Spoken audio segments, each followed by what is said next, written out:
Seigneur bénisse tous ceux qui vont suivre cet enseignement prophétique intitulé « Accomplissement de la mission du prophète Simon Kimbangu ». Dans notre introduction, nous avions dit qu'il y a une différence entre un enseignement prophétique et un enseignement biblique. Un enseignement prophétique, c'est un enseignement que le prédicateur a reçu du Seigneur par révélation. Un enseignement biblique, c'est un enseignement donné par un prédicateur qui a la connaissance de la Bible. Un enseignement biblique a comme fondement la connaissance. Un enseignement prophétique a comme fondement la révélation. Mais nous devons savoir que la révélation est progressive. Ce que le Seigneur avait révélé hier est différent de ce qu'il révèle aujourd'hui. Et ce qu'il révèle aujourd'hui sera différent de ce qu'il révélera demain. Prenons l'exemple d'un enfant mâle qui vient de naître. Lorsqu'on le regarde, on ne voit ni les dents ni la barbe. Je vous informe que les dents et la barbe sont en lui. Quelques mois plus tard, on verra l'apparition des dents qui étaient en lui parce qu'il commence à grandir. Et quelques années plus tard, on verra l'apparition de la barbe qui était en lui parce qu'il a grandi. Et c'est la même chose avec la révélation. Pour que le Seigneur te donne une révélation quelconque, il doit voir en toi la volonté de grandir spirituellement, en donnant beaucoup d'importance à la parole et à la prière. Celui qui a grandi spirituellement se comporte comme un enfant lorsqu'il est dans la présence du Seigneur Dieu. Et c'est pourquoi il est écrit dans Matthieu 11, 25 à 26. Matthieu 11, 25 à 26. À ce temps-là, Jésus prit la parole et dit, « Je te loue, Père, Seigneur du ciel et de la terre, de ce que tu as caché ces choses aux sages et aux intelligents, et de ce que tu les as révélées aux enfants. Oui, Père, je te loue de ce que tu l'as voulu ainsi. » La révélation est progressive dans la vie de celui qui accepte de se présenter devant le Seigneur comme un enfant. Luc 17, 3 à 5. Luc 17, 3 à 5. Prenez garde à vous-même. Si ton frère a péché, reprends-le. Et s'il se repent, pardonne-lui.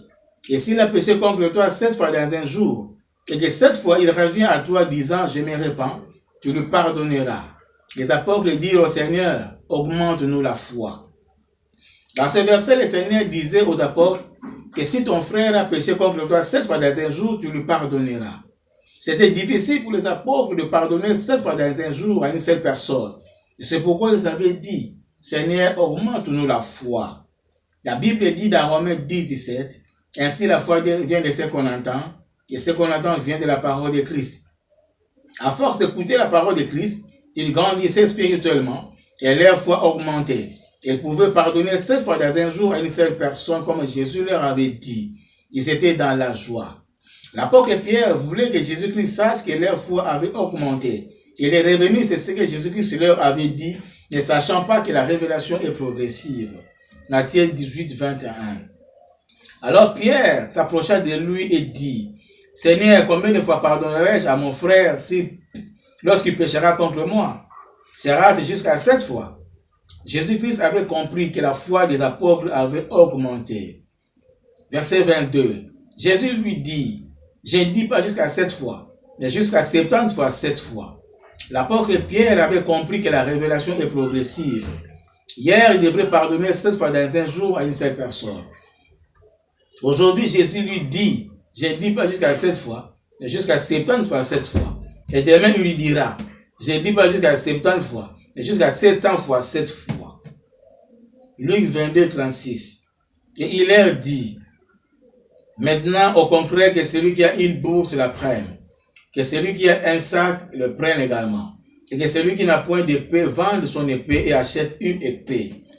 Jésus-Christ avait demandé aux apôtres d'avoir chacun une épée, parce qu'ils étaient encore charnels. Matthieu 26, 51 à 52. Et voici un de ceux qui étaient avec Jésus étendit la main et tira son épée.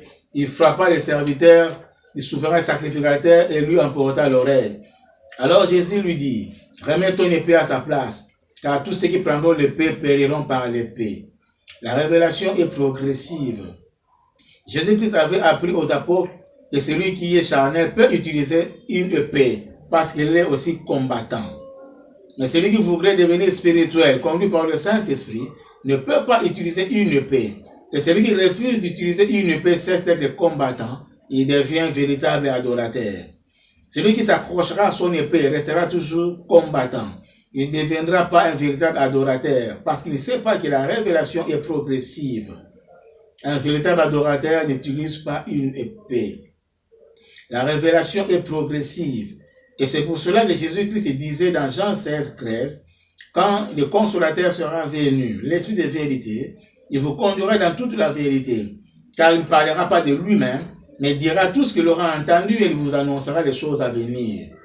Il vous conduira dans toute la vérité et vous annoncera les choses à venir parce que la révélation est progressive. Matthieu 6, 9 à 13. Voici donc comment vous devez prier. Notre Père qui es aux cieux, que ton nom soit sanctifié, que ton règne vienne, que ta volonté soit faite sur la terre comme au ciel, ainsi de suite. Quand le consolateur sera venu, l'Esprit de vérité, il vous conduira dans toute la vérité. Et lorsque le consolateur est venu, il n'a pas parlé de la prière de notre Père. Il avait dit autre chose dans Ephésiens 6, 18. Ephésiens 6, 18. Faites en tout temps par l'Esprit toutes sortes de prières et de supplications. Veillez à cela avec une entière persévérance et priez pour tout le saint. Celui qui continue à faire la prière de notre Père refuse de grandir. Il s'accroche à la première révélation qu'il avait reçue parce qu'il ne sait pas que la révélation est progressive. Celui qui veut grandir ne fait pas la prière de notre Père. Il fait par l'Esprit toutes sortes de prières et de supplications. Il fait la prière de louange dans une attitude d'adoration. Il fait la prière de demande. Il fait la prière de confession et de repentance. Il fait la prière de délivrance. Il fait la prière de supplication. Il fait la prière d'action de grâce. Il fait la prière avec jeûne. Il fait la prière de combat, etc., etc. Parce que la révélation est progressive. Quand le consolateur sera venu, l'Esprit de vérité, il vous conduira dans toute la vérité. Matthieu 28, 19. Allez faire de toutes les nations des disciples, de baptiser au nom du Père, du Fils et du Saint-Esprit. Jésus-Christ avait demandé aux apôtres de baptiser au nom du Père, du Fils et du Saint-Esprit parce que le consolateur n'était pas encore venu. Et lorsque le consolateur est venu, il a conduit les apôtres dans toute la vérité. Il a appris aux apôtres que c'est le nom de Jésus-Christ seul qui était élevé au-dessus de tous les noms. Et que le baptême ne pouvait plus se faire au nom du Père, du Fils et du Saint-Esprit. Parce que la révélation est progressive. Les apôtres avaient compris que le baptême qui est fait au nom du Père, du Fils et du Saint-Esprit, c'est le baptême de ceux qui ne sont pas conduits par le Saint-Esprit. C'est le baptême de ceux qui refusent de grandir. C'est le baptême de ceux qui s'accrochent à la première révélation. Parce qu'ils ne savent pas que la révélation est progressive. Les apôtres avaient compris que le baptême qui est fait au nom de Jésus-Christ, c'est le baptême de ceux qui sont conduits par le Saint-Esprit. C'est le baptême de ceux qui ne s'accrochent pas à la première révélation.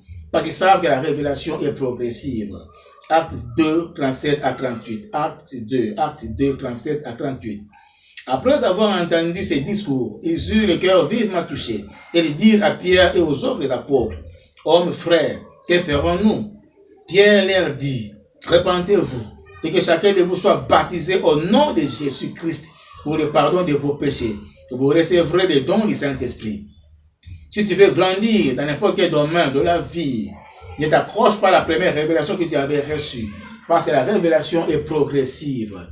Et parce que la révélation est progressive, l'apôtre Paul disait dans 1 Corinthiens 3, 1 à 2. 1 Corinthiens 3, 1 à 2. Pour moi, frère, ce n'est pas comme à des hommes spirituels que j'ai pu vous parler, mais comme à des hommes charnels, comme à des enfants en Christ. Je vous ai donné du lait, non de la nourriture solide, car vous ne pouvez pas la supporter. Et vous ne pouvez même pas à présent parce que vous êtes encore charnel. Je réponds au nom de Jacques Bamba Boto. J'ai reçu de Christ et le ministère des prophètes. Le prophète Jacques était un prophète de Christ. Et je vous informe que le prophète Simon Kimbangu fut mon père spirituel. Mais je ne suis pas kimbanguiste. Je suis chrétien, disciple de Christ. J'ai reçu Jésus dans ma vie en 1986 dans un groupe de prière dirigé par le frère Paulino sur l'avenue Inga dans la commune de Bandal à Kinshasa.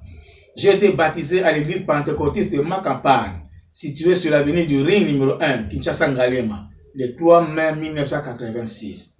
Et c'est en 1988 que j'avais commencé à fréquenter le groupe de prière de Mangembo dirigé par le berger Thierry. Et quelques temps plus tard, c'était devenu l'église de Mangembo dirigée par le pasteur Espérance Mbakadi. Je suis toujours avec eux, mais comme un simple fidèle de l'église. Le Seigneur l'a voulu ainsi. pour que la mission qu'il avait confiée à son serviteur, le prophète Simon Kimbangu, puisse s'accomplir. En 1995, j'avais fait un rêve. Et dans mon rêve, j'étais en train de dormir. Et j'ai entendu une voix m'appeler du ciel, prophète. Et j'ai sursauté. Et c'est depuis ce temps-là que le Seigneur avait commencé à me révéler des choses. Quelques mois plus tard, j'avais fait un autre rêve. Et dans mon rêve, j'avais vu deux personnes. Le prophète Simon Kimbangu et Emmanuel Bamba, l'un des 4 martyrs de la Pentecôte. Emmanuel Bamba fut mon oncle paternel.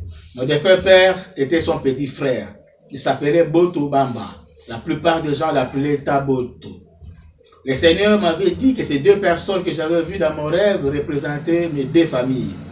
Emmanuel Bamba représentait ma famille biologique. Le prophète Simon Kimbangu représentait ma famille spirituelle. Emmanuel Bamba, mon père biologique, était dans une même prison avec le prophète Simon Kimbangu, mon père spirituel, à Lubumbashi. Le prophète Simon Kimbangu avait dit beaucoup de choses à Emmanuel Bamba, son enfant dans la foi, pour que l'œuvre qu'il avait commencée ne puisse pas s'arrêter. Mais pour ce qui est de la mission que Christ lui avait confiée en sa qualité de prophète, le prophète Simon Kimbangu n'avait rien dit à Emmanuel Bamba parce qu'il n'était pas prophète. Emmanuel Bamba était pasteur. Le prophète Simon Kimbangu ne pouvait pas demander au pasteur Emmanuel Bamba d'accomplir la mission que Christ lui avait confiée en sa qualité de prophète. Le prophète Simon Kimbangu savait qu'après sa mort, il allait naître encore pour qu'il accomplisse la mission que Christ lui avait confiée. Si le prophète Simon Kimbangu avait révélé à Emmanuel Bamba la mission que Christ lui avait confiée, il n'allait pas parler de sa nouvelle naissance. Après la mort du prophète Simon Kimbangu en 1951, le Seigneur avait résolu de susciter un prophète dans la famille spirituelle du prophète Simon Kimbangu pour annoncer l'accomplissement de la mission qu'il avait confiée à son serviteur, le prophète Simon Kimbangu. Matthieu 10, 41. Celui qui reçoit un prophète en qualité de prophète recevra une récompense des prophètes. Et celui qui reçoit un juste en qualité de juste recevra une récompense des justes. Jésus-Christ était prophète, mais les Juifs ne l'ont pas reçu en qualité de prophète. Ils l'ont méprisé, ils l'ont crucifié. Les Juifs avaient perdu leur nation pendant plusieurs années parce qu'ils n'avaient pas reçu Jésus-Christ en qualité de prophète. Simon Kimbangu était prophète, mais les Belges qui étaient en RDC avant l'indépendance ne l'avaient pas reçu en qualité de prophète. Ils avaient arrêté le prophète Simon Kimbangu avec la complicité de certains Congolais qui ne croyaient pas en son ministère. Et il était gardé en prison jusqu'à sa mort en 1951. Les complots pour la balkanisation de la RDC persistent parce que les hommes de Dieu et hommes d'État n'ont jamais reçu le prophète Simon Kimbangu en qualité de prophète. Recevoir le prophète Simon Kimbangu en qualité de prophète, c'est accepter l'accomplissement de la mission que Christ lui avait confiée. Marc 16, 4. Marc 16, 4. Mais Jésus leur dit, un prophète n'est méprisé que dans sa patrie, parmi ses parents et dans sa maison. Ceux qui dirigent les églises ne parlent pas du prophète Simon Kimbangu en bien. Ils disent que Mahomet est mort, que Kimbangu est mort, etc. Parce qu'un prophète n'est pas bien reçu dans sa patrie. Jésus n'est pas encore devenu Seigneur de l'église en RDC, parce que les serviteurs et enfants de Dieu n'ont jamais reçu le prophète Simon Kimbangu en qualité de prophète, ou parce que le prophète Simon Kimbangu n'a pas encore accompli la mission que Christ lui avait confiée. L'apôtre Paul, imitateur de Christ, disait dans 1 Corinthiens 1, 17, « Ce n'est pas pour baptiser que Christ m'a envoyé, c'est pour annoncer l'évangile, et cela sans la sagesse du langage, afin que la croix de Christ ne soit pas rendue vaine. » L'apôtre Paul annonçait l'évangile sans la sagesse du langage, parce qu'il était serviteur de Christ. Le serviteur de Christ parle sans la sagesse du langage, parce qu'il se présente devant les seigneurs comme des enfants, ou parce qu'ils sont conduits par le Saint-Esprit. Les serviteurs de Dieu parlent avec la sagesse du langage, parce qu'ils ne se présentent pas dans l'église comme des enfants, ou parce qu'ils ne sont pas conduits par le Saint-Esprit. Christ parlait sans la sagesse du langage, parce qu'il n'était pas de ce monde, ou parce qu'il portait l'image du céleste. Christ n'appelait pas Marie mère, il l'appelait femme, parce qu'il parlait sans la sagesse du langage. Jean 2, 1 à 4. Jean 2, 1 à 4. 3 jours après, il y eut des noces à Cana en Galilée. La mère de Jésus était là. Et Jésus fut aussi invité aux noces avec ses disciples. Le vin ayant manqué, la mère de Jésus lui dit, « Ils n'ont plus de vin. » Jésus lui répondit, « Femme, qu'y a-t-il entre moi et toi? Mon heure n'est pas encore venue. » Christ parlait sans la sagesse du langage. L'apôtre Paul annonçait l'évangile sans la sagesse du langage parce qu'il était serviteur de Christ. Celui qui annonce l'évangile sans la sagesse du langage comme Paul, dit la vérité en annonçant l'évangile parce qu'il ne regarde pas l'apparence des hommes ou parce qu'il ne tient pas compte de la réalité. Celui qui dit la vérité en annonçant l'évangile annonce la parole de Christ parce qu'il est serviteur de Christ.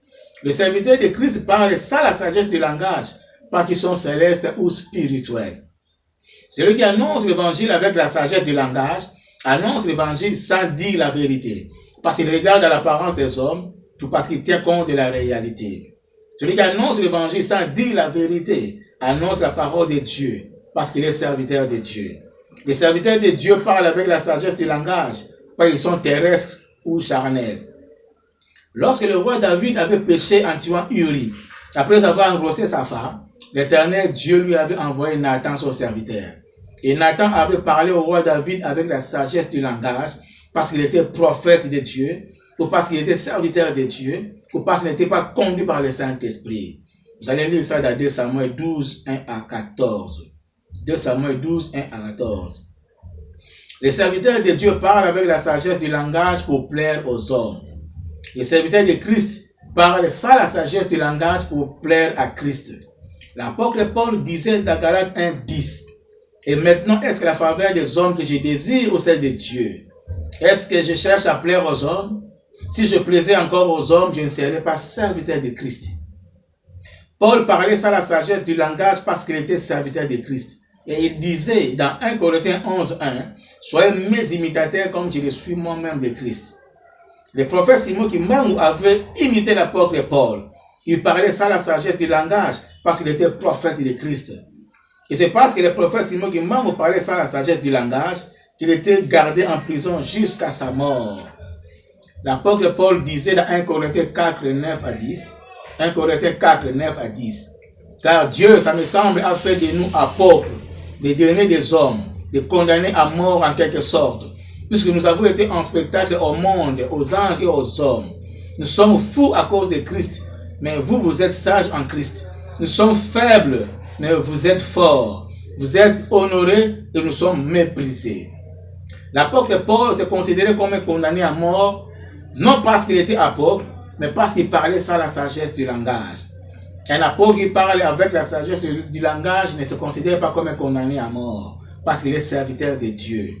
Celui qui parle sans la sagesse du langage, parce qu'il est serviteur de Christ, qu'il soit apôtre, prophète, évangéliste, docteur ou pasteur, se considère comme un condamné à mort. Acte 21, 13. Alors il répondit, que faites-vous en pleurant et en me brisant les cœurs? Je suis prêt non seulement à être lié, mais encore à mourir à Jérusalem pour le nom du Seigneur Jésus.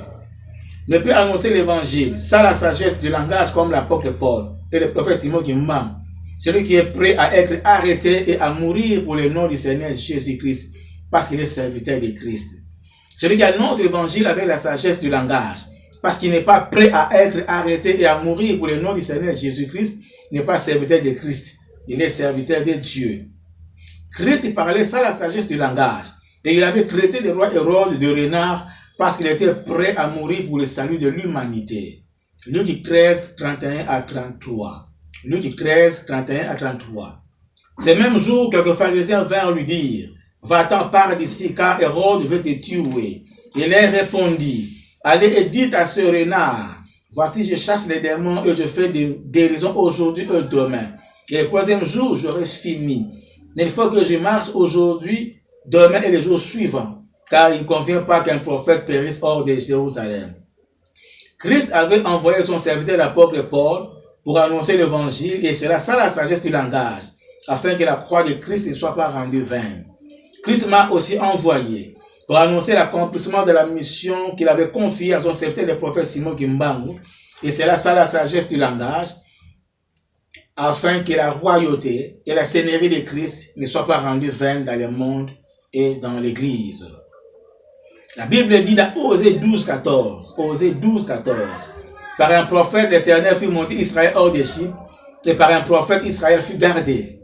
Dieu avait choisi Israël dans sa volonté permissive, et pour faire monter Israël hors d'Égypte, Dieu n'avait pas utilisé un politicien pour des raisons. La première, c'est parce qu'Israël avait une destinée prophétique. Genèse 15, 13 à 14. Et l'Éternel dit, Abraham, sache que tes descendants seront étrangers dans un pays qui ne sera point à eux. Ils y seront asservis. Et on les opprimera pendant 400 ans. Mais je jugerai la nation à laquelle ils seront asservis. Et ils sortiront ensuite avec de grandes richesses. Pour faire monter Israël hors d'Égypte, Dieu avait utilisé un prophète. Parce qu'Israël avait une destinée prophétique. J'avais dit que pour faire monter Israël hors d'Égypte, Dieu n'avait pas utilisé un politicien pour des raisons. La première, c'est parce qu'Israël avait une destinée prophétique. Et la deuxième, c'est parce qu'Israël devait traverser la mer Rouge. Pour faire monter Israël hors d'Égypte, Dieu avait utilisé un prophète. Parce qu'il savait que pour arriver à la terre promise, Israël devait traverser la mer Rouge d'une façon surnaturelle. Et un politicien ne pouvait pas leur faire traverser la mer Rouge avec son intelligence. Après la sortie d'Israël d'Égypte, les Juifs avaient refusé que Dieu soit leur roi. Parce que Dieu avait choisi Israël, leur nation, dans sa volonté permissive. Dieu avait choisi la RDC dans sa volonté parfaite. Bien aimés, vous serez tous convaincus de ce que nous sommes en train de dire. Et le monde entier saura qu'il y a un prophète de Christ en RDC. Dieu avait choisi la RDC dans sa volonté parfaite. Et c'est pour cela qu'il avait suscité le prophète Simon Kimbangu pour qu'il accomplisse la mission de Christ dans l'Église, en RDC et dans le monde.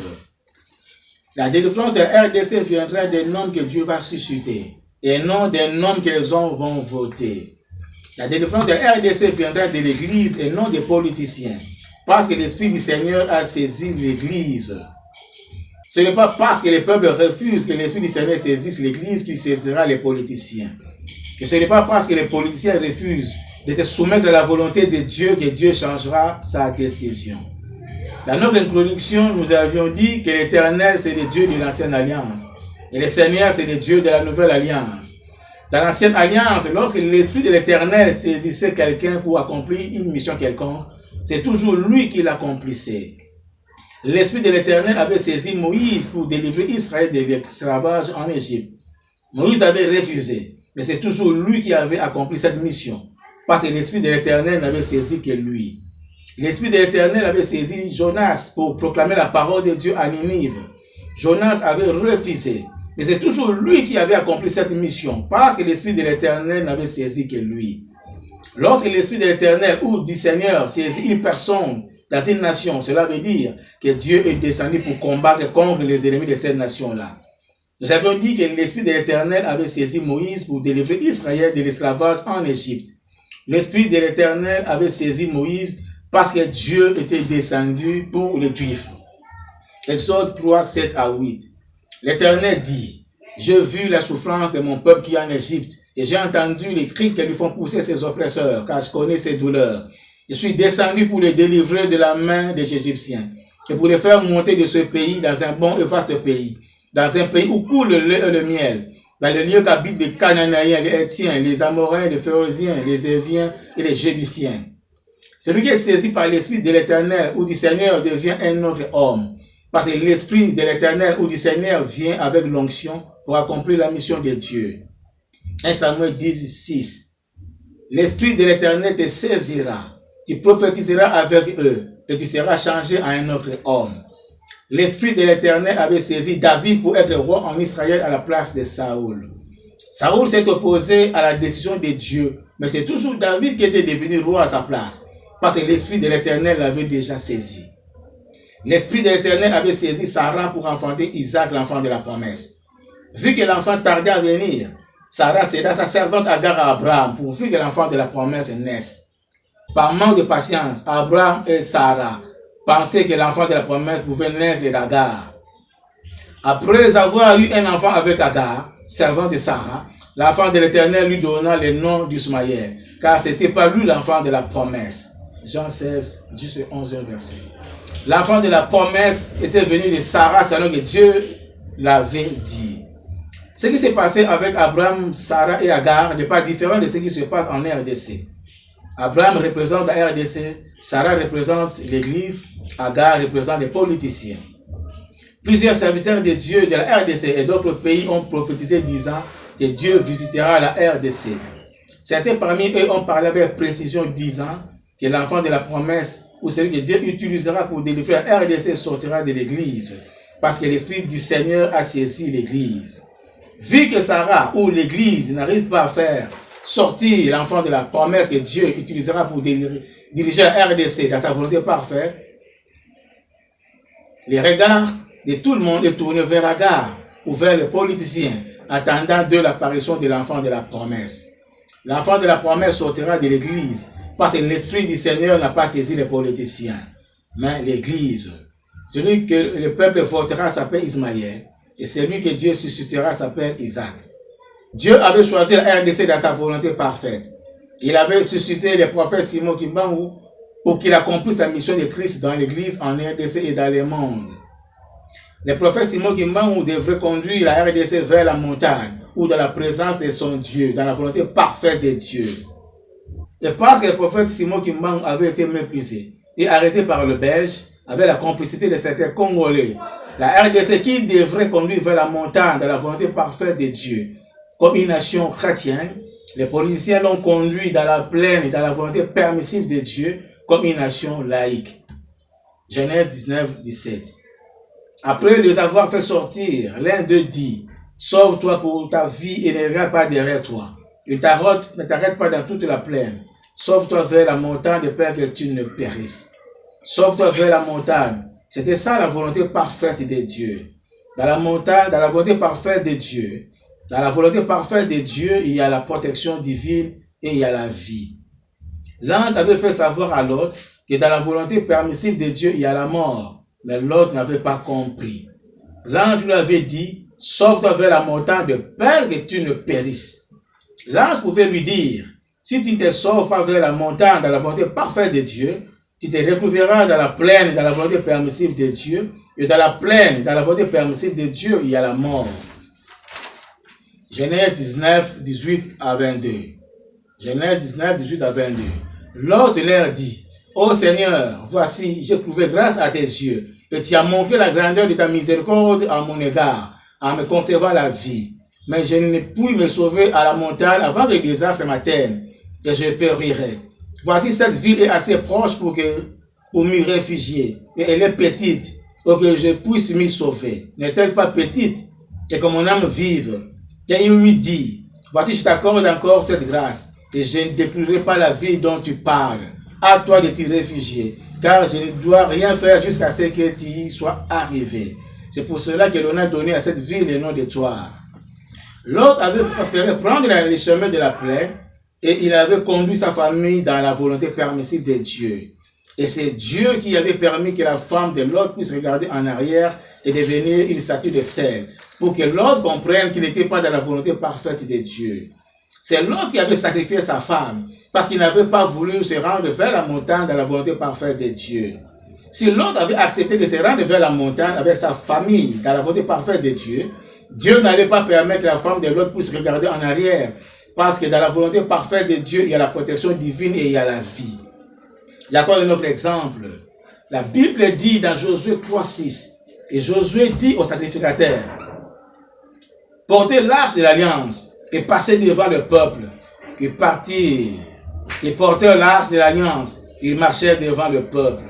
Dans la volonté parfaite de Dieu, le sacrificateur devrait porter l'arche de Dieu sur les épaules. 1 Chronique 13, 6 à 7. Et David, avec tous d'Israël, monta à Bala à Kirjarim, qui est à Juda, pour faire monter de là l'arche de Dieu, devant laquelle est invoqué le nom de l'Éternel, qui réside entre les chérubins. Ils mirent sur un char neuf l'arche de Dieu, qu'ils emportèrent de la maison d'Abinadab. Uza et Akio conduisaient le char.